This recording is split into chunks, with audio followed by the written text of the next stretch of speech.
present today for the session. I would like to welcome you all for today's webinar, How to Scale Up the Way Forward by Brother Mohamed Nassar, by Brother Mohamed Nassar. Just to give you a small brief about Brother Mohamed Nassar, he is the co-founder and director of E2E Excite Marketing and Training Services India Private Limited, having offices in Bangalore, Chennai, Coimbatore, and Qatar. He heads the Excite Training and Consulting Division, which is into corporate training and business consulting. He is highly acclaimed trainer, having conducted over 1,200 training programs in various corporates across India like Vodafone, PepsiCo, Hyundai, Audi, Bosch, Nissan, Renault, etc. And international corporates like Gulfar, Ooredoo, Jaleel, Strabag, Bank of Muscat, etc. He is the executive director of BNI Coimbatore. He is an ACC Associate Certified Coach and on his credentialing journey to be a PCC Professional Certified Coach from ICF, International Coaching Federation. He is a certified Thomas Profile practitioner and a balanced scorecard professional. He is a member of JCI, Coimbatore Cosmo, past district Rotrack representative district 3200. Life member of the National HRD Network and NIPM, a founding member of the Coimbatore Toastmasters Club. Indian JCI awarded him with the Outstanding Trainer of the Year award in 2004. He holds an MBA in Foreign Trade and PG Diploma from IIM Bangalore. I would like to welcome you all for this session, and I hope you enjoyed the session. I would like to hand over to Brother Mohamed Nassar. I hope you enjoyed the session too, sir. Jazakallah khairan. Thank you so much. Assalamu alaikum and very good morning to all of you to this webinar. With your permission, I would like to share my screen.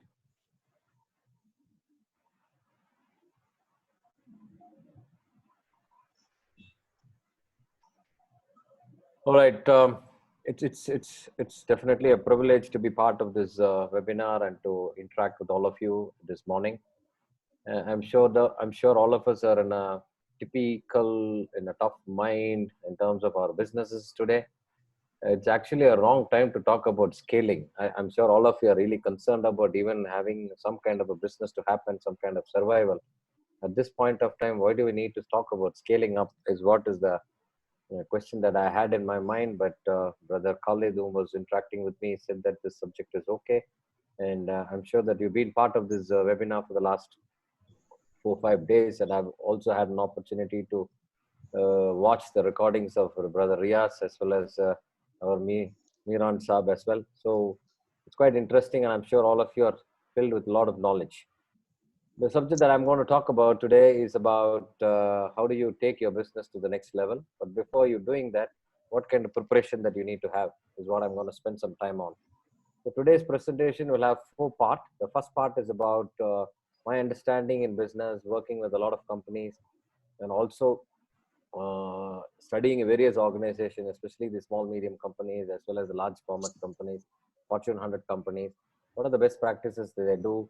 How do they really scale their business to whatever size they are today? And what are the secrets behind all of that? And what kind of a leadership the person who actually drives the company is actually having it. So that's the first part. I wanted to take you through the beautiful formula, which is called an idea, what an entrepreneur need to have. Second part, I'm going to talk about the real growing up, the scaling up part of it. Before you go in terms of growing, what are the things that you need to take care? The third aspect that I'm going to talk to you is about, I'm introducing a very world-class tool before you get into this scaling up format. You just have to apply this particular tool, and if you can answer all this question which is there in the particular tool, then you are ready for your scaling up. So which is actually given by a professor from the US. He also runs a program, a very beautiful workshop on that particular thing. I had an opportunity to be part of that workshop as well. So I will introduce that tool with you all. And the last part, I'm going to talk to you about how at this point of tough times in the marketplace where everything is locked down, and just before 15 minutes, we also heard from our Prime Minister saying that the lockdown is also extended till May 3rd. I'm not too sure how long it's going to be sustainable after that as well. So I'm going to leave you with some of the tools at that point of time in terms of we as an entrepreneur, as a business owner, what are the things that we need to do immediately after post-lockdown. Having said that, let's get into the subject as such. So if you want your business to take to the next level, if your business is in a real proper situation, this is one of the tests that you need to do. Your business has to be in all these format. It has to have a very clear clarity and understanding. The first thing is about your vision, what kind of vision you have. The second thing is about what are the kind of people that you have in terms of your company to take your organization towards the vision. The third thing that we're talking about is what kind of a strategy that you have. Strategy is nothing but a plan. And what kind of a process in terms of systems and process in your organization that you can have, take your business to the next level. In order to do all these things, you need to look at the data. Like when you get into the car, you look at the dashboard, and the dashboard gives you a very clear picture in terms of what are the status. It shows you the fuel, it shows you the temperature and all of that. It's called the dashboard. The same way, you need to have a business dashboard. And for that dashboard, you need to have certain data. How do you look at your business in terms of what kind of data you're looking at? And with that particular data, how do you keep tracking your organization on a week-on-week basis, month-on-month basis? And for that tracking, what are the things that you need to have in terms of data to track? So this is what is the uh, format in terms of how do you really evaluate your business on a regular basis. Having said that, I wanted to introduce this concept of taking your business into 10 times growth. I'm sure all of us wanted to, I'm sure most of us are in this particular group are students, or entrepreneurs, and very few students maybe. So in terms of taking your business to the next level, everyone would always talk about 10x growth. 10 times can you grow your business? How can you grow your business 10 times more? So if I have to ask you a question, how many of you wanted to make 10 times more money than what you're making today? If you can probably put it in the chat box, and I would probably like to know how many of you are interested in probably having more money. Quickly on the chat box. Yes, yes, yes, something like that. You can put it across. How many of you wanted to grow 10 times more money than what you're making today? Very good, of course. Yes, of course. Somebody said this, of course. Very good. Interesting. So all of us wanted to really scale up our business to 10 times more. Interesting. Wonderful. Right. So I'm going to ask another question. So now that you said that you wanted to grow your business 10 times more, how many of you are really interested in working 10 times harder? Can we have a chat on that as well?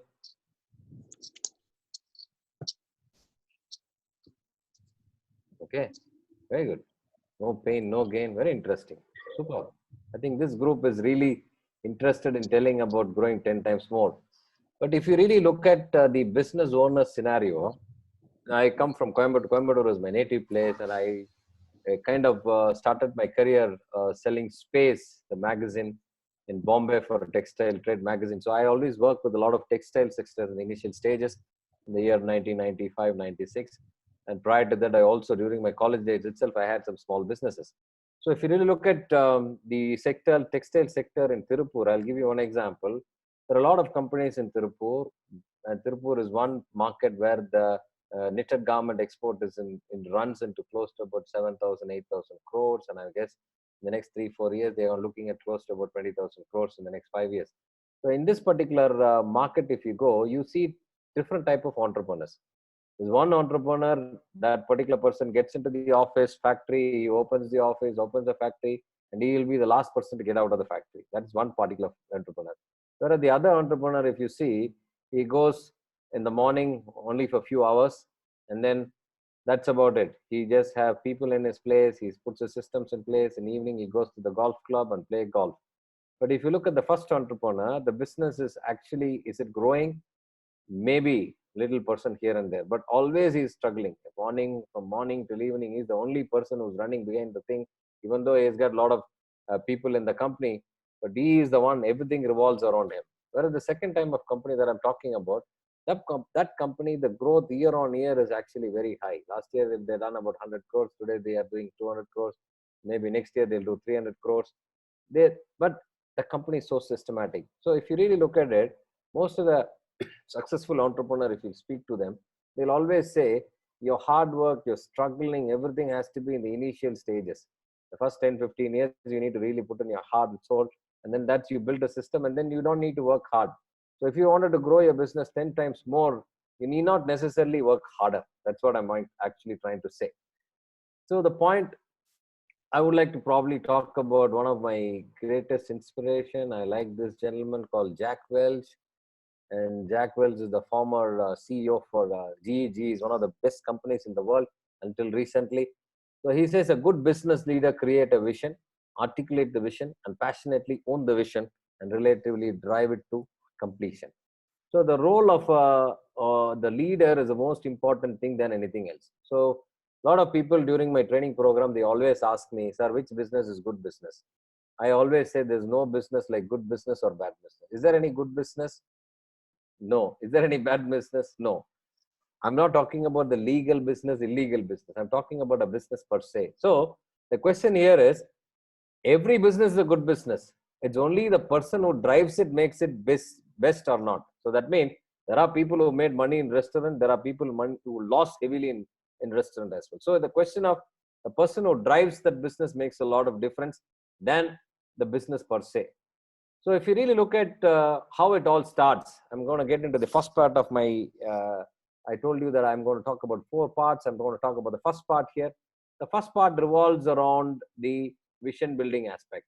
So what is that first thing that an entrepreneur need to have is a long vision, a bigger vision. So what exactly vision? I'm sure all of you would have come across many different programs related to this. In this particular vision building exercise that I'm going to talk about, everybody comes up with something or the other. So it's very simple. I'm sure all of you would have bought some two-wheeler, four-wheeler, any of those things recent past. The day that you decided to buy a particular brand, it could be a Maruti or it could be your bike or whatever. The day that you decided to buy that particular car, from the very next day, you started seeing that particular car more in that particular road. Why? It's not because of all of a sudden the overnight that company has given more number of cars on the road. No, it's something like we have set in our mind, and there, in the mind there's something called reticular activation system. The moment you decided this is what I wanted to buy, the very next day you start seeing that particular car or particular mobile, whatever you want to do.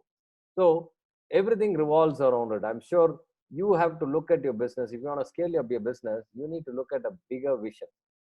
So in order to have that bigger vision, what are the things that you need to do? Another interesting person, it's called Michael Hart. He is an author. He's written many books. And he talks about if you wanted to really reach your goal, wherever your business is, if you want to take your life from one level to next level, and in case if you're not able to reach that, there could only be these 3 reasons that you're not able to reach. Whatever may be your vision. Your vision is to build $1 million company or $1 billion company. It's called as unicorn today. So whichever company, whatever level you wanted to build, you can build, inshallah. But the question is, if you don't do these 3 things correctly, then you will not be able to do. So what are those 3 reasons? The first reason is limiting belief. What is limiting belief? Our own belief system is very, very strong. I'm sure all of us, most of us are in the forum are Muslims, Islam. We follow the religion of Islam, and everything revolves around belief. We believe, we have to believe in certain things. We have to believe in oneness of Almighty. So the same way, every one of us have got some kind of a belief. So if you don't believe that you cannot achieve what you wanted to achieve, and that is one of the biggest hurdle for you. So it's everything starts with your mind. If you have that visualization done automatically, you will be able to take your business to the next level. So Michael Hart says, if you limit your belief system, that means I cannot do it. That means you will not be able to do it. The second thing that he's talking about is that people have got a lot of belief system. They have they know exactly where they want to take their businesses, but they don't know how to reach there. There's a lack of clarity. So for example, if you see, if somebody is giving me address, I say, brother, why did you come to this particular place? My office is in this Radha Krishna street in Chennai, and you have to just come near the city center. So if people keep talking about it and I keep driving my car towards it and I ask them, hey, I've reached this place, there is a petrol pump, opposite there is this Clarion hotel, right next to that I saw a building. So if I keep on telling the right thing and another person on the other end of the phone, he guides me, yes, you are there, you are there, you are there. But if I feel, okay, I'm on the right track, how will I feel? I'll feel more confident. Whereas on the other side of the phone, the other person says, no, my dear brother, you are on the other road. There's no ATM, there's no petrol bunk. I think you're on 2 streets away from that particular street. How will I feel? I'll feel, oh my God, I'm not in the right track. So if you wanted to go or grow your business to the next level, you need to have some kind of clarity. How am I going to do this? What kind of a roadmap? What kind of a milestone? So you need to have a clarity in terms of how are you going to do it. That, according to Michael Hart, is the second reason. The third reason is that You have a lot of resources. Every one of us, alhamdulillah, each one of us are different by our own selves. God Almighty has created differently. We are unique. Our own right thumb impression is cannot be similar to the left thumb impression. It's different. So we have been born in this world totally unique. Each one of us have got a lot of resources in ourselves personally. And for a business, you need to have a lot of other resources. What are the other resources? Your company name, your brand name is a resource. Your employees are resources. The financial backup that your company has got resources. The customer is resources. You have a lot of networking. I believe you witnessed a very nice session by Riaz Bhai. He's talking about networking. The whole network that you build is the resources. So the support system is your resources. So these are all resources. But if you don't know how to make use of those resources, that's one of the biggest mistakes. So these are the three things that is very, very important for you to take your business to the next level. So I wanted to actually introduce this concept of idea, which is something which I have worked on it, and I looked at this particular thing. I coined this idea, and I put this across to various companies and figure out how they have done what they have done. So the idea is very simple. The first and foremost thing that we need to have is imagination. Sky is the limit.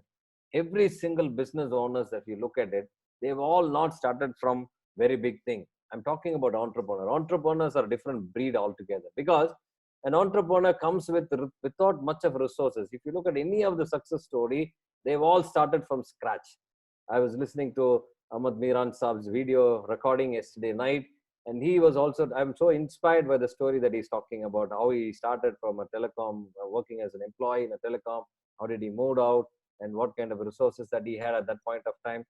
Like that, if you look at every single resources, one of the very inspiring story that I really like about is Kentucky Fried Chicken, KFC. The person at the age of 67, without any resources, he had only 2 suit length, 1 car, and then the concept of making that particular chicken, which was taught by his mother. So if you look at any of those things, everybody starts from scratch, and that's how they build around whatever they wanted to build around. So if you really look at it, I want to take you through some of these examples. See, I always admire few business people, business owners in the Middle East, especially in Dubai, Qatar, any of those Gulf country. I love those entrepreneurs. Our own brothers from Kerala, brothers from Tamil Nadu, they go there because a lot of restrictions there. They can't run their company 100% in their own name. So much of risk. In spite of that, how do they really take their business to the next level? So if you look at one of the very inspiring story that I always talk about, there is a particular company in Dubai called Western International Group, and there is a particular brand called G-Pass. That is something which is very famous, and everybody knows about that brand in the Middle East. It's a consumer electronic brand company, and the owner is basically a 10 standard person from Kerala, along with their brothers. Today, that company is close to about $3 billion company without any debt. It's a zero debt company. So very interesting company. They also have this hypermarket called Nesto. So we have a good fortune of working with that company in various assignments in terms of taking the company to the next level. But I always admire about this particular brand name called GPass. How did they named this name? So I was asking the owner, Mr. Bashir Bhai, I was asking him about how did you name this brand called GPass? So he said, way back in my initial career, I was having a shop in Bahrain. The name of the shop was Gift Palace. And, my friend took me to China. China was actually booming up at that point of time in manufacturing. I went to China. I looked at all those beautiful products that they were doing. Then I came back to India. I said, okay, I came back to Bahrain. And from there, I thought, why don't I start importing this product from China and start selling? So he started importing the torchlight and wanted to sell it. So his friend said, the sheikh, the Bahrain sheikh said, why don't you go to Dubai? Bahrain market is a small market. You go to Dubai and start big time. So he went to Dubai, put all the stock at the pickup truck, and he started delivering one after the other. And then that's how he started having some kind of a market. Evening, he collects the money and goes on. And everybody knows that once the business is relatively better, you have the competitor to follow. So what the competitor did, the very next week or so, the other person also started following. And the third person came in. At that point of time, Mr. Bashir Bhai decided, I need to have a different name for my product so that people can come. So he went to China, he ordered it, and he came back, and the Chinese guy was continuously calling him, sir, please give me a name. Please give me a name so that I can put the sticker. So he was not knowing about what to do. So he wrote that name of the Gift Palace shop and here and there. And finally, he wrote some 10 different names. And finally, he said, okay, something like G Pass. He cut from gift, some part of Gift Palace G, and Palace some P, something or the other, and he named it as G Pass. and it became very big successful. So today, if you look at it, I'm sure some of you are an MBA graduates here or studied MBA, and there are quite a lot of books on branding. If you look at Kellogg on branding, Stanford on branding, Harvard on branding, all those big institutes have written so many things about branding. Whereas here, the entrepreneur just believes in the gut feeling and gives a name. So what kind of imagination he's got is totally different. He's got this bigger vision of taking the company to the next level. So very humorously, a couple of years back, I asked Bashir Bhai, sir, you know that in branding there are bigger books, volumes of books about all that, and it's a very big exercise. But what you have done is totally different. He said, "Thank God, I did not read all that. I did not look into all that. If I would have known such a big thing, I would have really got confused." So that's how the entrepreneur works around. So if you really look at some of the bigger things, it's all revolves around the imagination. The second part I want to talk about is a drive. Most of the time, one of those question answer session I was actually watching, where Riaz Bhai was talking and somebody was asking about, okay, I keep on failing in business. What do I need to do? So failure is part of business. If you don't know how to fail, you really don't know how to win. I was putting a slide of Jack Welch. Jack Welch just passed away last month. He's a very inspiring person. He finished his MIT from Massachusetts Institute of Technology in the US as B.Tech, and from then he directly went to GE as a management trainee. And when he came out, he became the CEO. And when he took up the CEO, his company was doing X profit, and he made that profit 200 times more before he actually stepped down. So Jack Welch, once what happened during his school days, he was actually playing hockey with his fellow friends, and one hockey match he failed, he lost. So when he came back, his mother, he was crying at the home, my mother was asking, why did you cry, what has happened? He said, no, I lost my hockey match today. So the mother said, stupid, if you don't know how to fail, you will not know how to win. So that was one of the powerful lessons that he had learned from himself. If you read his biography, it's a very beautiful book by name Straight from the Gut, Jack Welch. It's an amazing book. I would recommend, please read it. So every successful person had to go through some kind of a challenge in life. They have to go down and again come back. So if you don't have that kind of a drive as an entrepreneur, because the speed of the engine is the speed of the bogie, if you don't have that kind of a positive energy, your employees will automatically get demotivated, especially at this point of time when we are facing COVID-19. There are so many challenges. Already 45 days business is down. How are you going to survive? How are you going to pay the salary to employees? These are all the questions that you will ask, I will also ask. So the question here is, how are you able to bounce back? The second quality is very, very important. That's called drive.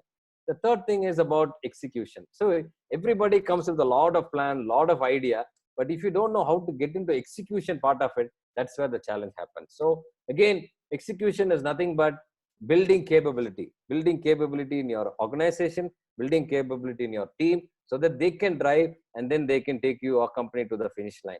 I always admire another interesting story. There is this gentleman called Coach Housep, who's the owner of this V-Guard stabilizer. I'm sure some of you know about this brand, or most of you know about this brand. They also own this theme park called Wonderla. So this gentleman actually started their business in a very small way. He had this stabilizer, he manufactured it. Again, he was delivering it in bikes. In the evening, he goes back, collects the money. And some point of time, he decided to take the business to the next level. So he was talking about a very interesting book, which he wrote about himself, about his biography in terms of how the business works around. So if you look at that, what he was talking about is that you have to build people around every organization. Even today, I was told he doesn't use mobile phone. Every single system that he does is very systematic. He knows exactly when he'll be in one particular office. At 9 o'clock, he's in office. 10 o'clock, he'll be in some other place. So people can reach to him on the land phone. So that kind of a designed, systematic person he is. So what he has done, he has given exact plan to every one of those employees in the team, the managers, so that they can look at in terms of execution. So execution is very, very important. Execution, according to me, and also according to some of this very interesting book called Strategy That Works in Harvard Business Review publication. He talks about strategy in a very simple format, which I like. Execution is nothing but creating a very nice plan and building capabilities around it. The third and most important thing that I'm going to talk about is, like, you are a company, maybe one employee, two employee, five employees. All you need to do, you have a bigger vision. And if your vision is bigger, automatically that vision has to be aligned with your employees of your company. You may be thinking about building a $5 billion company or 5 crore company or 500 crore company, whereas your employee on the Monday morning, He will wanted to go and say, sir, today evening I want to go at 5 o'clock to my house. So you have so much of charged up, whereas your motivation automatically goes down because your employee doesn't believe in your bigger picture. So you need to educate them. There are different ways and means you can do that. You can empower them. You can do a vision building program. You can include. You can do a vision building exercise along with them. Inclusive decision making concept. There are a lot of workshops can be defined around it. You can work on it. So if you don't align your vision towards the employees and everybody says the single word in terms of, okay, I'm also contributing something for the betterment of the organization, your company cannot go to the next level. So that's the first part of the presentation that I've talked about it. I'm going to get into the second part of it. The second part, I'm going to talk about the growth aspect of it. There is a myth. What exactly is a myth? Myth is a false belief. So the myth is all growth is good. If your company is growing, it's good. The second myth is bigger is always better.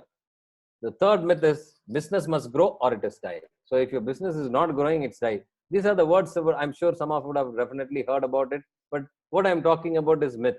So what exactly is the reality? The truth is growth can be good or bad. It can be good or bad.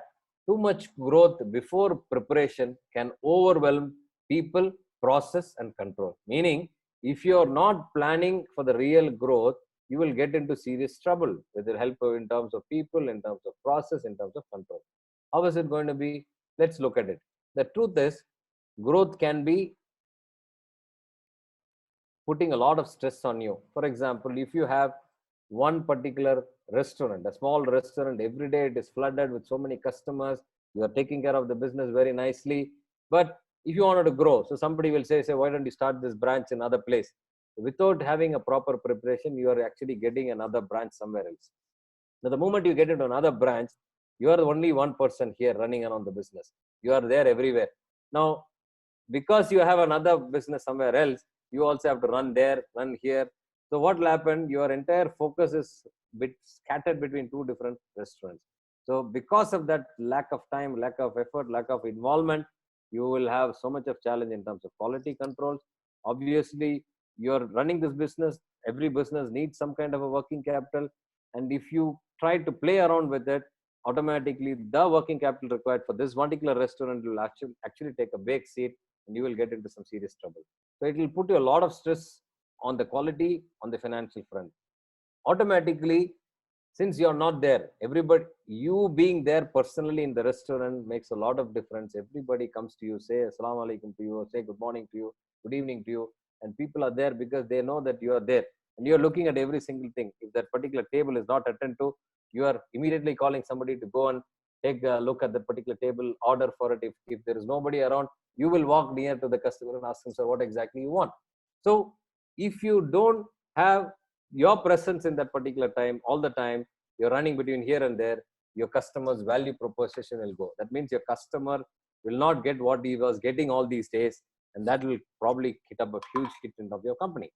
The third and most important thing is you will be put into different competitive arena. Let's say, for example, you are having a decent kind of restaurant, not very high end in terms of AC, furniture, and all of that. But what will you do? You tend to get into a bigger restaurant. Now that everybody is saying, sir, why don't you go fine dining? Why don't you do this thing? You put a lot of investment on the interiors, false ceiling, centralized AC, all those, the plates and all the ceramics and all is totally different, high end. Everything is so high end. And when you try to have that kind of facility, automatically you cannot price the way that you used to price the previous restaurant. So you will increase the price. When you increase the price, for example, if somebody is dining at your restaurant for about 200, 300 rupees, because of all these value addition in terms of investment, your automatically the food will automatically become 1,500. If that particular price, you are actually getting into another competitive segment because the people can go to a 5-star hotel at that kind of a rupee for a buffet because they also give you a lot of offer. So you have to be very, very clear about understanding growth before actually getting into it. Okay.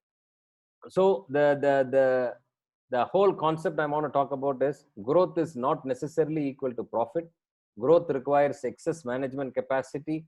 It requires a lot of planning before you getting. So the more realistic way of looking at the growth is An entrepreneur has got only very little. He's got very little time. A growth requires a lot of cash outlets. In case if you don't have enough and more money, you cannot afford to grow your business. The more important thing is, if you get into a growth mode, your competitive segment will automatically be higher because you're going to compete to a bigger company.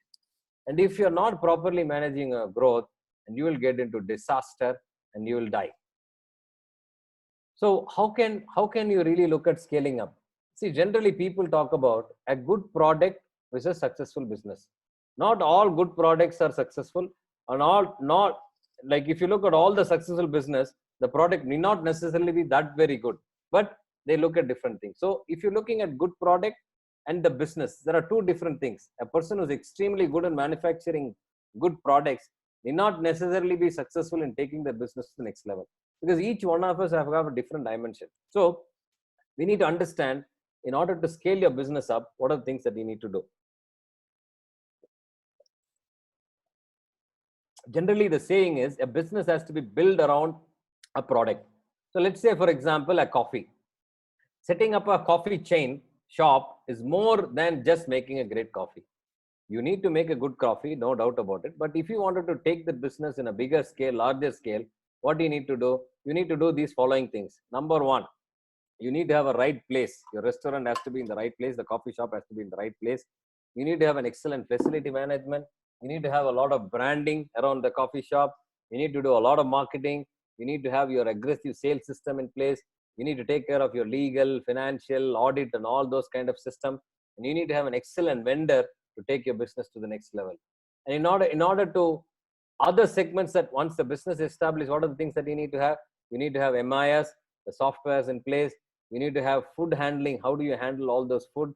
You need to have a supply chain management in terms of procuring. You need to do a lot of standardization, and you need to have good people to take care of it. How to hire a right kind of people, what kind of training you need to do, how do you retain, and what kind of services that you need to do. So if you really look at in the food business, especially, I'm sure all of you know about this particular concept called McDonald's. And the founder, Gray Kroc, was addressing a university, and he was asking this famous question, what business am I in? So a few people said, you're in the business of burger. One student stood up and said, you're not in the business of burger, you're in the business of real estate. So it's a very famous question everybody knows. So if you look at, all these things is very, very important. But if all these things will be working only when your coffee is good. So your product is definitely important. More than that, you need to have all these systems in place. So having a great product helps, but it is certainly not sufficient condition for the success of a venture. Okay, now I wanted to ask you this question. Are you growth ready? Before you actually thinking of growing your business and scaling up your business, you need to ask this question. There are two competencies that you need to build. One is your organizational competency. Another one is your personal competency. Now, what are the personal readiness, institutional readiness, organizational competency or personal competency, or personal readiness, organizational readiness? In terms of personal readiness, you're talking about passion, commitment, willingness to delegate, deal with. I'm sure all of these subjects you would have dealt in the last 3-4 days. When it comes to institutional readiness, you need to have a business model. Your business need to be process driven. You need to have a lot of people around it. You need to have infrastructure put in place. You need to have a lot of resources in terms of finance, and you need to have partnership or franchisee model, whatever you're looking at. And then you need to have a brand pull, and you have a plan A and plan B. So see, people generally misunderstand the concept of scaling up. Scaling up revolves around, you need to have that one thing correct. Once your one particular outlet is successful, then you can scale it up to big level. Without that one particular 100% zero error, the people talk about zero error. Now, if your one outlet is 100% zero error, that's when you create a model around it. That's when you start putting place process around it. That's when you start taking the business and giving a business model to somebody else. So basically, if you look at the American way of doing business, like, I mean, for the last 7 years, we own the franchisee for BNI in Coimbatore, and we work with this American company. So we also regularly travel to the US, attend conferences, meet a lot of people around there. So I've been very fascinated of the American way of doing business. So the American way of doing business is very simple. They start a company, they build the company, they grow the company, they scale the company, and they sell the company. That's it. So right from the day one, they are preparing their business in such a way It's 100% zero error, and all kind of questions answers are given. So that is what we need to be looking at. So if you don't build one business properly, you cannot take the business to next level. So I'll give you another classic example. I'm sure all of you know about this company called Walmart. Like if you look at the history of Walmart, it took almost 7 years for them to establish one particular outlet. The next 25 years, they've established 35 outlets. So one outlet, 7 years, 25 years, 35 outlets. On the 26th year, they started 1,000 outlets. That is what, my dear friends, is talking about scaling up. So the question here is, you have to make sure that one particular business, one model is very, very successful. And then you have to work towards duplicating that model. So that's what I'm talking about, the organizational readiness. I was talking about this particular gentleman called Edward D. Hess, and he has written this beautiful book called Grow to Greatness, and he also runs a particular workshop on this particular university online course. And he has introduced this amazing tool called Growth Risk Assessment Tool. It's about 14 different questions. I wanted to actually run you through this question. These are all very simple questions. Before you actually get into any business, before you wanted to take your business to the next level in terms of growth, you need to be doing this really exercise very, very religiously. This question is very simple. The first question is about, why should you grow? Why are you growing? I think brother Riaz was talking, when he was talking about the presentation, he was talking about a concept called Start with Why. There's a very interesting video by Simon Sinek. Go to YouTube and you type with Start with Why. There is also a very interesting book on the same name. So he is talking about golden circle. So why are you doing what are you doing? Edikaga you wanted to grow your business. Why you wanted to grow? You are comfortable every day. You are making money. You don't have any bank commitment. You are enjoying life. Things are going better. But if you feel that I want to grow because I want to be known to the people around it, I want to give opportunity to a lot of people, I want to create a brand, it's up to you. So ask yourself this first question, why you wanted to grow. Second question is, how will you grow? Okay, now that you know why you wanted to grow, how are you going to grow your business? What kind of a mechanics you have? Do you have an opportunity to grow your business in terms of taking your own money and putting multiple branches? Or you want to look at a franchisee? What kind of business you are into? Are you into manufacturing? Are you into trading? Are you into services? You ask yourself, in this particular business, what worked all around the world? How can I grow? How other people have grown? What are the best practices that I can take from the industry? So that's the second question that you need to ask. The third question is, how much should I grow? People generally talk about, I've been part of various webinars time and time again. So everybody talks about the global recession. Everybody talks about the market is going to hit very, very badly and all of that. But if you really look at the global forecast, the global economy, the whole business in the world is somewhere around $87 trillion, 2019. So if you look at $87 trillion is a business all of us put together. So people forecast say that Europe is going to go minus 6% this year. America is going to be minus 4% this year. China is going to be 1% positive. India is going to be 2%. That means we are not still that very bad scenario. We still can grow 2% higher compared to the last year. But that's a lot of things. So if you ask yourself, you're not growing to grow. You have only one offices in one town. Maybe you have 3 offices. What kind of a growth you are looking at? Are you looking at 300 offices or 3,000 offices? So you have to have that clarity. It's not something that just like that you can plan your growth. So third thing is, how much can you grow? How much should you grow? The fourth one is, how much growth can you afford? I told you, my dear friends, if you have one restaurant and you're not able to handle that properly, and if you dilute your money to other people, and that money is not your money, you borrowed from the bank, or you involved some investors from outside, and you promise them extra profit. You know how much profit you get. But what do you do generally? For our own Muslim brothers in a lot of businesses, we don't believe in borrowing money from the bank, which is a good thing. It has to be zero debt. So instead, what do? We go borrow money from friends and tell them, you give me this much of lakhs, I'm going to give you 15%, 16%, 18% profit without even doing homework of your business. So what will you do? After 1 year, 2 year, 3 year, you will struggle. You will not be able to pay back the profit that you assured to your friend. So what will you do? You involve somebody else, collect the money from them and give it to this brother. So that's not the right way to do. So how much growth can you afford in terms of money, people, and other things? The next question is, do we have enough people in our company to take care of our growth? How many employees do we have? How much of growth can we really afford? The next question I want to talk about is, First, I'm asking about, do we have enough people? Second question I'm asking about is, do we have the right people? Because you always need the right people, not every people. The question today is very simple. Everybody you conduct interview, I'm sure all of you would have done interviews to hire people in your company, and people come today with so much of preparation. They go to YouTube, they watch all those interesting question interview, and they come and face you. And I'm sure there's a very famous question that you ask: 5 years from now, how do you see yourself? Automatically the candidate will say, sir, I want to sit in your chair, sir. You will say, oh my god, this is the kind of person that I wanted to hire. But unfortunately, after 3 months, you realize, oh my God, I made a stupid decision. So the question here is how to hire the right kind of people for your company. You may be the best in the industry, but that best person cannot be fit into you. You have to build people which will fit into your company, your culture, your style of working. So figure out, how do we have the right people? Do we have the hiring and training process? You hire a person. Do we have the right kind of training? I was talking about McDonald's. They have this very interesting research which tells you every single year in McDonald's, the attrition rate is 200%. That means a person joins in the company, and within 6 months, all people leave, another entire people are new people for 6 months. That means the 200% is attrition rate.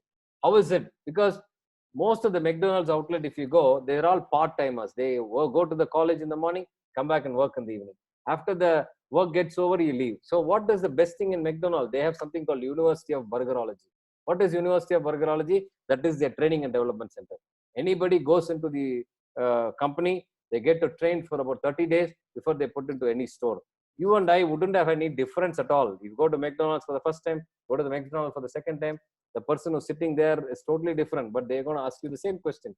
You and I will not find any difference. So what kind of hiring methodology you have? What kind of training process that you have? That's the seventh question. The eighth question is, do we have adequate financial controls? Do you know exactly what's happening in the business? See, generally what people tell, I've been working with so many entrepreneurs across the Middle East and India, people don't have much of control about what's happening in the business. Everybody will know, okay, sir, நிறைய business பண்றேன், நிறைய காசு வருது, நிறைய காசு போகுது, ஆனா வருஷத்துல எவ்வளவு சார் லாபம் பண்ணீங்க? He will say, இவ்வளவு லாபம் இருக்கு சார். எங்க சார் அந்த பணம்? தெரியல சார், ஆடிட்டர் தான் கேட்கணும். ஆடிட்டர் என்ன சொல்வாரு? So the question here is, money comes, money goes. You don't know where exactly, and you're not also taking that money. You are putting a hard work, 10 hours, 12 hours a day. Every year, are you taking the money back from your business? You don't know where the money is. So the question is, you need to have complete system understanding of finance in terms of where the money goes, where it comes, what kind of a damage it happens if I recruit one person extra. ஒரு 5000 ரூபாய் extra சம்பளம் கொடுத்தா உடனே நம்ம bottom line profit and loss அக்கௌண்ட்ல எப்படி hit ஆகும்? You need have absolute control on the financial state. The next question is, do you have adequate quality controls? ஒரு ரெஸ்டாரண்ட் ஸ்டார்ட் பண்றீங்க, இன்னொரு ரெஸ்டாரண்ட் ஸ்டார்ட் பண்றீங்க, ஒரு கிஃப்ட் ஷாப் ஸ்டார்ட் பண்றீங்க, இன்னொரு கிஃப்ட் ஷாப் ஸ்டார்ட் பண்றீங்க, ஒரு மேனுஃபேக்சரிங் பிளான்ட் ஸ்டார்ட் பண்றீங்க, இன்னொரு manufacturing. Do you have the right kind of quality control to have this thing? Because customer is very difficult to get, and once the customer have got a bad experience, they're not going to come back to you again. So quality is very, very important. The 10th question is, how the growth will create risk? நீங்க grow பண்றதுனால என்னெல்லாம் risk நீங்க face பண்ணுவீங்க in terms of company culture? Culture is nothing but how do you make things in your company. The second thing is, because you are growing big, will it affect your customer service? Will a customer experience will be, what is customer experience? ஒரு customer உள்ள வராரு, அவங்க எப்படி receive பண்றீங்க, how the customer is treated, how the customer is going through the entire process, how the customer is paying and walking out. So the entire is got an experience. Today everybody goes to a mall not to buy. It's a complete experience management. They go, they eat food, they buy something, they go for a movie. All that happens in the mall. So it's a complete experience is what people are looking at. In the business பண்றதுனால நம்ம cash flow, how it is going to affect? You are growing. இந்த grow பண்றதுனால ஒரு புதுசா grow பண்றோம், புதுசா ஒரு branch போடுறோம், புதுசா ஒரு அவுட்லெட் கிரியேட் பண்றோம், புதுசா ஒரு மேனுஃபேக்சரிங் பேஸ் கிரியேட் பண்றோம். அதுக்குண்டான காசு எடுத்துனே immediately you are not going to get it. It's going to take about 3 months, 6 months, 1 year time. So do you have that kind of a patience to wait? How are you going to manage the cash flow? Cash flow is very, very important. Supply chain, raw materials, how are those supplies given? How is the distribution and deliveries happening? What kind of a financial safety net have? What is your level of control? Everybody should know this. I can only stretch this much. This is my control. A loss of 1 crore I can manage. A loss of 2 crore I can manage. A loss of 5 crore, will I be able to manage? No. So you need to have your own safety net. So that's the 10th question. The 11th question is, you have all these risks that you have. Do you have clarity in terms of how to reduce those risks? If you have to reduce those risks, how will you do it? The next thing is, Do you have adequate daily information about what's happening? I've talked about the dashboard at the beginning. Do you have every single day what kind of information that you have to get? Are you getting every day? Every day, what information you need to get? Every month, what information you need to get? Every week, what information do you have that kind of a process in place? Who will help you to monitor and manage such big risk? You have bigger risk. Is there any process that you have? Do you have any checkpoint in terms of people, outsiders, consultants, software, ERP? How are you going to monitor all these things? The next question.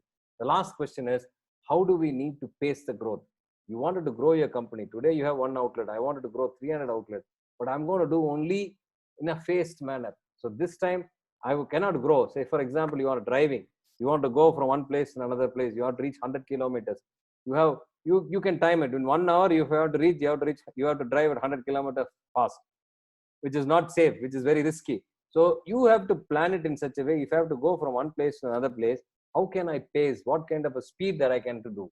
So if you don't answer these 14 questions, please don't get into growth mode at all. Okay, I was talking about 10x growth. If you wanted to have 10x growth, you need to have 10x mind. What is 10x mind? Especially in today's scenario, everybody is talking about growth. Nobody has seen such a kind of recession in the world. I'm getting into the last part of my presentation. So nobody has seen this such a kind of a challenge in my entire lifestyle or in their previous generation's lifestyle.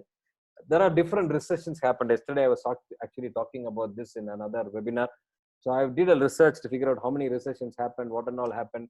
There was a recession in 1623 because in Netherlands, you know about it's very famous for the tulip flower, and you must have seen all this Bollywood and Hollywood movie song sequence behind the tulip flower. So that tulip was one point of time was very high price fetching. So people started trading onto it. The stock market was hyped and speculated, and that busted out to big time. And there was a huge crisis in terms of financial. Started from Netherlands. That was in 1623. Later on, people talk about 1929, which is the Great Depression. That time we had the toughest recession for the entire world. And another major crisis people talk about is the 2008 financial crisis, which is from the subprime lending in the US. So all these crises put together, how do people manage? We as an entrepreneur, especially the entrepreneur community, is not started because of some government support, is not started because of somebody had funded.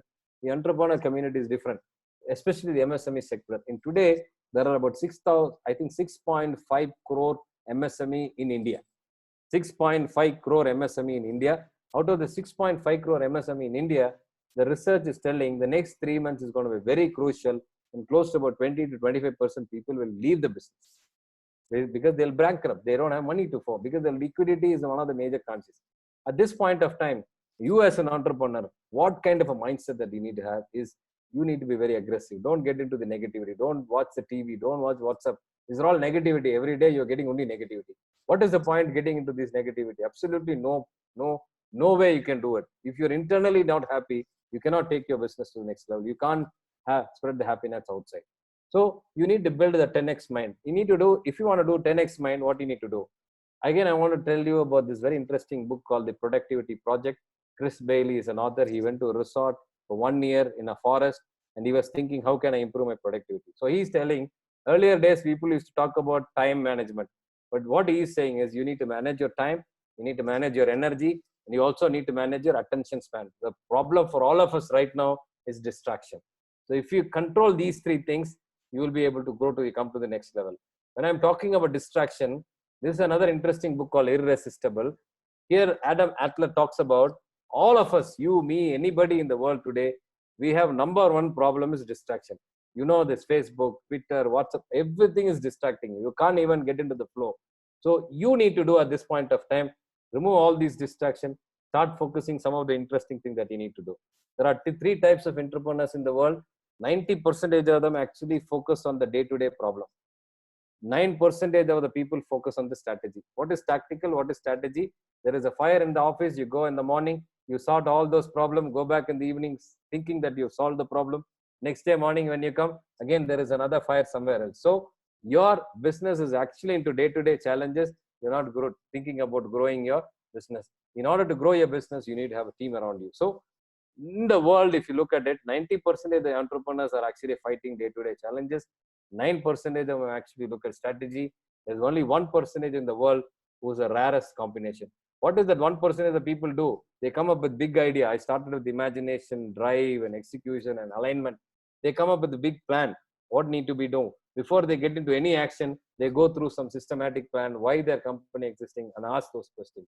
And the third thing that they do, the 1% entrepreneurs, they're absolutely disciplined in terms of what they have to do, how they have to do, when they have to do, how are they spending their time, whom are they spending their time with, and all of that. And finally, they have this attitude called never say die. They are determined. They always take their extra mile and go to the business to take care of it. So, my dear friends, if you wanted to take your company to the next level, you need to commit yourself. What is commitment? Commitment is nothing but having a clear cut measurable target with deadline. It's something like a progress report that we get in our school. So you have to have a measurable result with the deadline is a definition for commitment. So I wish all of you all the very best. Have a clear vision, have a 10-year target, have a 3-year picture, and then 1-year plan. Absolute plan in terms of what you need to do. Finally, I want to leave you with this interesting thing. Everything that we do in our life, is because of some compelling reason. Somebody has forced us to do. We are sitting in the house today because there is a compelling reason we cannot go outside. Why? If we go outside, what will happen? We will die. I want to leave you with this story. There was this interesting accident happened it was a fire accident. It's not a very interesting. I say interesting because none of the people died. 300 people in a passenger from Trivandrum to Dubai in Emirates flight about 2 years back. I'm sure you would have read it in the newspaper and television. Before the last person could get out, by the time the last person could get out of the aircraft, the aircraft went into a major fire accident and all of them were saved luckily. Now, what actually happened? Within 180 seconds, 300 passengers from the aircraft was deplaned. So my friend who's in Dubai, his uncle was also part of that travel journey. So he was very humorously talking about something.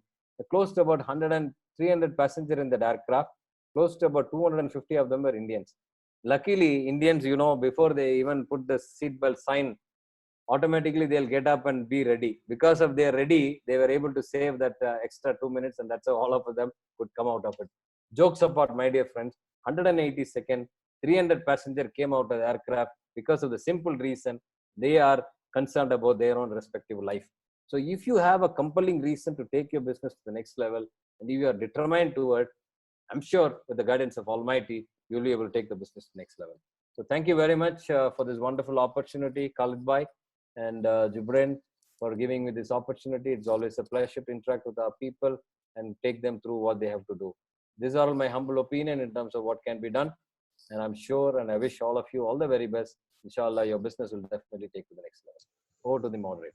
Yeah, thank you so much, sir, for your fabulous session and extremely valuable piece of advice. It's been extremely detailed and with a lot of experience from your side, mashallah.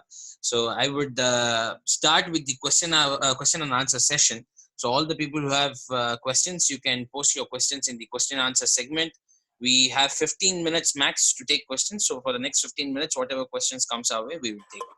So the first question would be, Assalamu alaikum, I'm running a furniture manufacturing company in the Gulf for the past 15 years. Successfully, unfortunately, I went to a big loss last year and struggling now. How can I overcome, especially post-COVID-19 business challenges? Please advise. So my dear friend, the times ahead is going to be not very easy, especially the Gulf is one of the countries which is going to really face tough times in the future. According to the economics forecast and all the experts saying that, in 2008, the whole world was going through tough time, especially the Gulf countries. According to PricewaterhouseCoopers, which is a consulting firm, they are forecasting close to about 11% degrowth in the Middle East market. So I'm afraid I don't have a very happy news for you. But if you really look at in terms of your company, you need to ask yourself, where are you? You have to just focus in terms of stopping your bleeding. So when I say stopping your bleeding, please speak to some of the financial people, or if you can take some external help from somebody, look at your company and first figure out, where are you losing money? You said that you're losing money, and you're also saying that manufacturing is where you're based. One of the problems in the Middle East is the rents are very, very high, especially in a furniture business. Whether you're into retail or into manufacturing, you need to have extra space. Those extra space is actually going to be huge amount of money in terms of rental.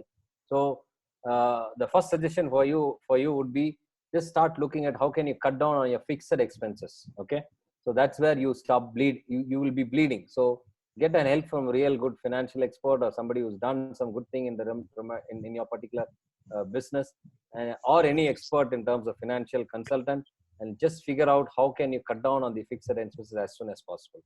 So that's the only thing that you need to be taking care of it right now. Another 6 months, 8 months time, according to me, in my humble opinion, Middle East is going to be very, very tough. Okay, sir. So the next question would be, one gentleman says that excellent session, mashallah. Can you explain the MACD is a real estate business example you said in the presentation? All right. So, see, if you really wanted to know more about that particular story of McDonald, you can read through Ray Kroc, is the guy who actually taken the McDonald business to the next level, because the McDonald as such was not founded by him. There are two brothers, two McDonald brothers in California. They have a small restaurant, and they were running it. And Ray Kroc was actually selling milkshake machine. So he was going through a tough time. His business was not taking across anywhere. So what did he do? He was actually finding out why one particular person was actually buying more milkshakes from that particular restaurant. So he traveled to California, figured out what happened in that restaurant, and that's how he looked at the business that's happening, because there is a particular model, the McDonald model, which they were doing, because they have a system for everything. Now, generally in the restaurant business, in the cooking business, the consistency of the taste is very, very important. So if your mother cooks, my wife, or whoever it is, they can't give one day that the food will be very tasty, the next day it may not be that tasty. You can't have a consistency. So whereas in restaurant business, the consistency is very, very important. So he liked the consistent idea there, so he convinced the McDonald brothers, and that's how he took the first franchise outside, and they grow big time to the thing. So what Ray Kroc, this was actually in one of those interviews in one of the B schools in America. So if you can even Google to YouTube, you can get that exact video where the American university students are asking him what business you were in, and he was asking this question, and he said, I'm into the real estate business. The point that he was actually trying to say is, because McDonald's is all about location, location, location. Wherever you go, you find the McDonald's location is amazing. So his focus is entirely on the place that he's looking at. So, and then most of the places that he has tie up with some local landlords, he built the loan, even though the franchisee will be somebody else, the land will be owned by him. So he was looking at in terms of, he is not all that good in terms of making burger. He says in that interview, your grandmother can make much better burger than me, but my focus is not about making burger. My focus is all about something else. If you remember, during my presentation, I talked about coffee shop, and if you want to establish a coffee chain, what are the things that you need to do? So he was focusing on the other part of it, not exactly on making burger. That's how he was explaining. It's actually his explanation, not mine. Thank you very much. So the next question would be, could you please elaborate on personal readiness? What are the most important things we need to focus and change? See, like everybody else, I'm sure you would have come across a lot of presentations yesterday, day before yesterday, and all of that. And a couple of videos, I was also able to watch it. And these are things which continuously comes in. So every person need to have certain kind of a lot of basic stuff. You need to be, discipline is one of the things that you need to do. You need to be a better communicator. You need to have a good salesman attitude in yourself. You need to learn the skill of persuasion, because you need to sell your dream, sell your vision to your employee first, and to the other people, and to the customer. So these are some of the qualities that you have. I don't know whether you have attended any of those previous programs in the last 3-4 days. If not, please watch those videos. Those are all amazing lessons to be a personal readiness fighter. Mashallah. So the next question is, thank you for your wonderful session. Is it the right time to get into an e-commerce business? Of course, yes. See, the whole world is actually transformed to digital in the last few weeks. I'm sure all of us know the reason that we are talking to each other today is because of this facility called Zoom. If not this Zoom, then I don't think that we would have probably interacted with all of us right now.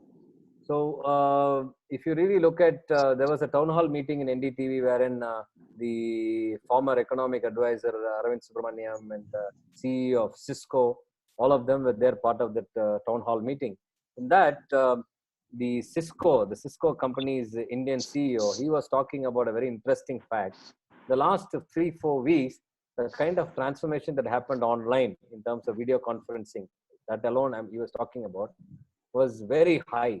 And he was talking about billions of seconds or billions of minutes in terms of the meeting happened online. So if you look at, and he was very interesting living in this fact, the number one country in the whole world which had used internet to the maximum, number one is US and number two is India. So the transition of getting into the technology is very, very important. And according to me, even this post-COVID scenario, if you look at it, after a few months, it's going to take a few more months to things become the business as usual state, at least 6 to 8 months time. So it's a good time to get into online. If you already are in online, it's a good time to be part of it, especially dealing with the essential services, because those are the things which is actually going to take your business to the next step. Okay, so the next question is, if I'm aiming for growth over a period of time, I'm getting tensed. What advice would you give? So what do you mean by that? I didn't get the question correctly. Like when he's aiming for growth over a certain period of time, he gets more stressed and tensed, looking forward for that growth. Is there any particular way to manage it? Is what he's asking, I guess. Generally, people get tensed. All of us get tensed because we don't have much clarity. If you look at it, everybody wants to grow their business. Everybody wants to take their life to the next level, but nobody knows how to actually go about doing it. That's what the clarity part comes into. So if you go back to my presentation, I was talking about Michael Hyatt, 3 reasons. Number one is the belief system. You need to have faith in Almighty, faith in yourself, and take your business next level. The second thing is you need to have a clarity in terms of where you're doing. So anything that we're not very clear about it, we will not be able to talk about it. Whether it is speaking in front of public, whether you're going to meet somebody and talking to them, you're not doing anything better because you're not very clear, half-baked. Whereas if you know more and more how to go about doing it, you will be better informed. It's very simple. If somebody asks you what is 2 plus 2, all of us will say 4. If I say 5, will you agree? No. Because you're absolutely clear about the answer. 2 plus 2 has to be 4. So the same way, if you want to take your business to the next level, you need to be very clear about what is your current standing in terms of business, what are the challenges that you're facing, what is the brand about your company and brand standing, what is the, you need to be brutally honest. You know, there's a gentleman called Jim Collins. He's written this beautiful book called Good to Great. I would also recommend you to read that book as well. So he tells, if you want to take your company to the next level, you need to be brutally honest. What is brutally honest? வெக்கப்படாம கவலைப்படாம ஒத்துக்கணும், உண்மையை ஒத்துக்கணும். இதுதான் என்னோட பொசிஷனுங்க. You need to be very, very open, blunt, frank. So அந்த மாதிரி நீங்க understand பண்ணிட்டு where you are, I mean, you have to be very, very frank. And once you are very clear about where you are standing, where you need to be, all you have to do is I've given you this wonderful tool, 14 questions you need to ask. There's enough and more research done on that. With that background only, has written that book. I've also attended that course for about 2 months and I've got a certification on that. And I've tried this about 10 years. I've tried this tool everywhere else and it works beautifully. All you need to do, if you are prepared with this 14 questions, you will be more confident and you will not get tensed. Understood. I'm a student and I'm aspiring to go forth with a techno managerial course for my future. Can you give inputs on such? Thank you. See, basically, as far as the student is concerned, there are a lot of things revolves around what is your appetite and what kind of aptitude that you have. So unless until you are very clear about what actually motivates you, what is that you're passionate about, I will not be able to give you a lot of things. So if you ask me, my undergrad was actually computer science, but later on I did not find that computer science was that motivating to me because I became so socially active. I joined in road track. I became a road track governor, DRR, 120 clubs. I became a JC member. I started talking a lot. So I don't find interest in sitting in front of a computer. All my classmates, there are about 35 of us in my class. Close to about 30 of them are in the US, in Silicon Valley, Singapore. All of them are in IT. Only 6, 7 of us are not in IT. We are in business. So the question here is, you need to ask yourself, what is you're passionate about? Is something that you have to do just for the sake of doing? No. You have to ask yourself, what is that you're passionate about? And then you get into it. But now that you're studying, you get into some 2-3 work, especially when you're doing a PG, especially on the management front. I would always strongly recommend work for 2 years and then get into MBA. Because you will have a much more clarity in terms of how to look at the business in a different perspective. Understood, sir. The next question is, I'm running a flex printing advertising business. As I try to expand my business by taking various contracts from various companies, everyone doesn't pay the full amount. Many companies keep balances, which are a consistent loss for me. Can you please say how can I overcome it? See, my dear friend, I'm into basically I wear multiple hats. I'm an entrepreneur, I'm a trainer, I'm a coach. So I'm also a salesman for my company. So a lot of things I do. So if you look at what kind of business am I into, I'm into the business for of corporate events. We do launches. A company is called E2E. We have office in Chennai, Bangalore, Coimbatore.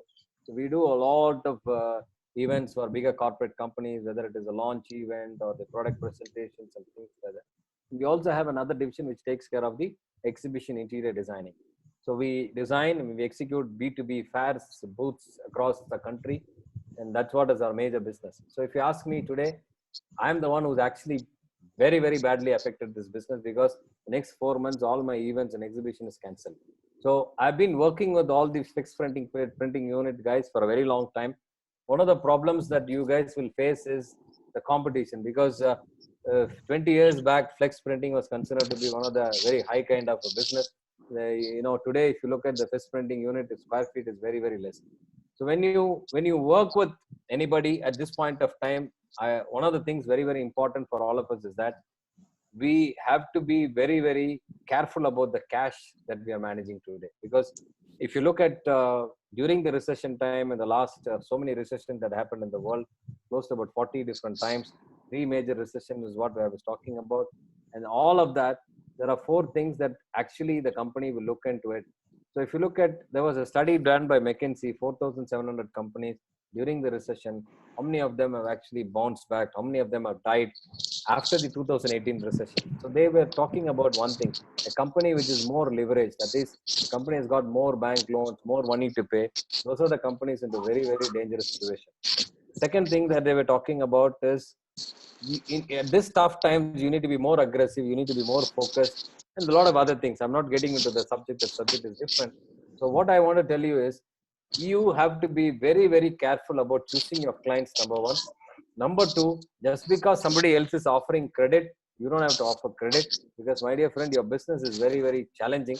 And most of the vendors who work with people like you, they will give you business as long as you don't ask money. Moment you ask money, they will switch the vendor and they'll go. There are 10 different people ready to do that. So you have to ask yourself whether to make your business busy or to make money. Because there's a very interesting saying which says, anonymous, I don't know who said this, but it's very interesting. It says, any damn fool can start a business, but it requires genius to make money. So that geniusness is all about the financial discipline. So at this point of time, I would strongly recommend you don't do anything next 6 months, 3 months, no problem. Go sit with somebody. All the person who have to pay you, go sit in front of him, collect the money. Excellent advice, sir. So next question is, I have planned to open a textile shop in my hometown and now stopped due to COVID. Plan to start after 6 months. Is that correct, or what's your opinion? You need to wait and watch, because at this point of time, the consumer also would have changed. Like before COVID and right now, after the COVID scenario, the whole spending pattern of the customer will also be totally different. Because if you see anybody today, including you and I, all of us would have wished to have more money in the bank today. I'm sure all of you will agree with me. Yes or no? If you feel yes, then you put it in the chat box, right? So the question here is, all of us would definitely wanted to have more money at the bank. So today people are so concerned about not having money. Nobody has ever thought about such a kind of a lockdown had happened. And today, this problem is not your problem. It is not my problem. It is the whole world's problem. And everybody is having one single problem, which is corona. So at this point of time, people always would have wished and pray. We have never seen such a kind of lockdown in our entire life. 60 days, 100 days without any revenue, zero revenue. How are we going to sustain it? So at this point of time, money, cash is the king. So all the consumer who's going to come back again, it will take a little longer for them to spend on things which is not required. They will spend definitely on grocery. They will definitely spend on some of the essential things in terms of health. Whether they will go out and buy some luxury stuff, they will definitely buy dress, but they may not buy high-end dresses, bigger brands. So you need to wait and watch. That is my advice. So I mean, there's nothing wrong in terms of you need to go and study the particular market where you're going to have a retail outlet, what kind of retail outlet, what is your difference compared to other people, why should a customer come and buy from you, how are they buying, how much are they buying. You need to do a lot of research before you get into it. But if you can probably wait for some more time before even proceeding that, if you want to start a retail outlet in 6 months time, that means you would have already finalized the land or the retail building. You need to do interior, you need to do a lot of other stuff. So at this point of time, when the cash is really a tough time, I would not recommend you to put into any bigger capital to any new business right now. Just wait for 6-7 months time and then probably start this whole process would be a better idea. So the next question is, excellent session. Can you please throw some light on excellent team setting in detail? That is in brackets, tricks and plans. See, team setting is very, very important aspect. And a person who wants to really grow your company to the next level, you need to spend a lot of time on team building. In my company, if you look at my own company, we have started this exercise very long back. Even if I travel close to about 20 days in a month, nobody calls me from my office. 60% of my business comes from not from the consulting and training business, it's from the other division.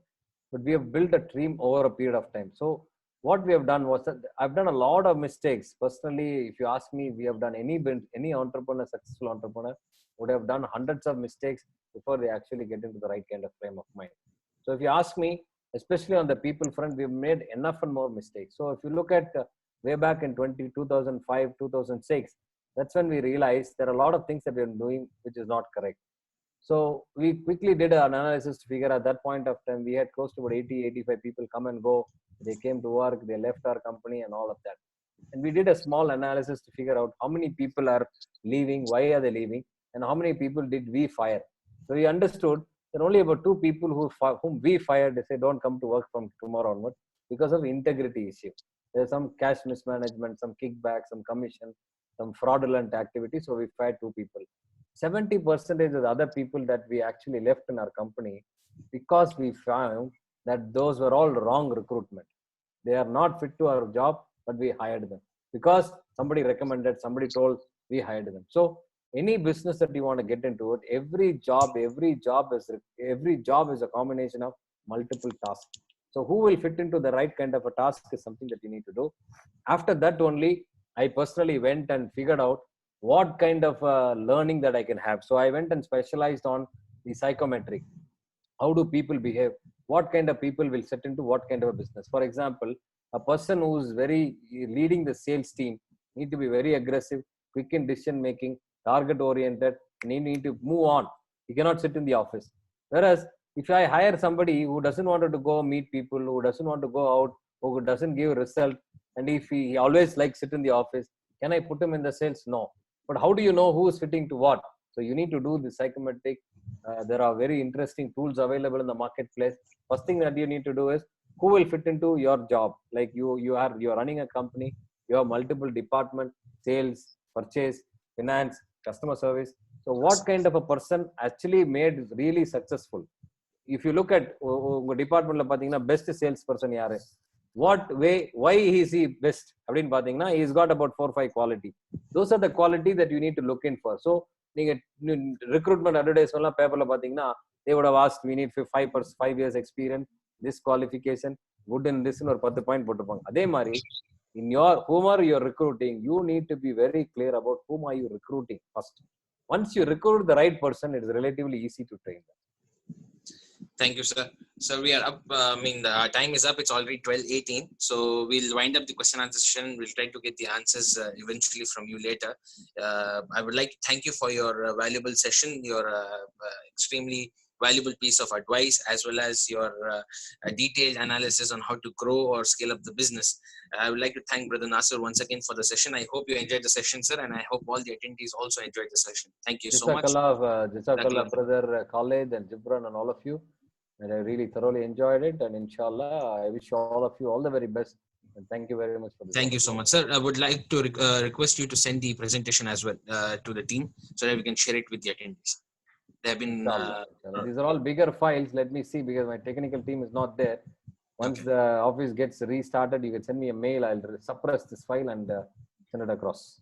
Brother, Sure, sir. inshallah, we will upload this video so Yeah. the participants can view the video in our Facebook and YouTube channels. Yeah, probably you can take a photograph of the slides. Yeah, All so right. that shouldn't be a problem. And Jazakallah, Brother Nassar, it was a wonderful session. And Thank you, Khalid bhai. long time, I personally wanted to scale up my business. I want to grow on a bigger scale. But now I really understand what the scale up means. I know what the real meaning of scaling up, or how to grow, and what are the risks involved. Inshallah, I will come back to you personally to take my scaling up to the next level, inshallah. Jazakallah khairan for the session. It was wonderful. Alhamdulillah. Thank you. Thank you so much. Bye. Assalamu alaikum. Wa alaikum assalam.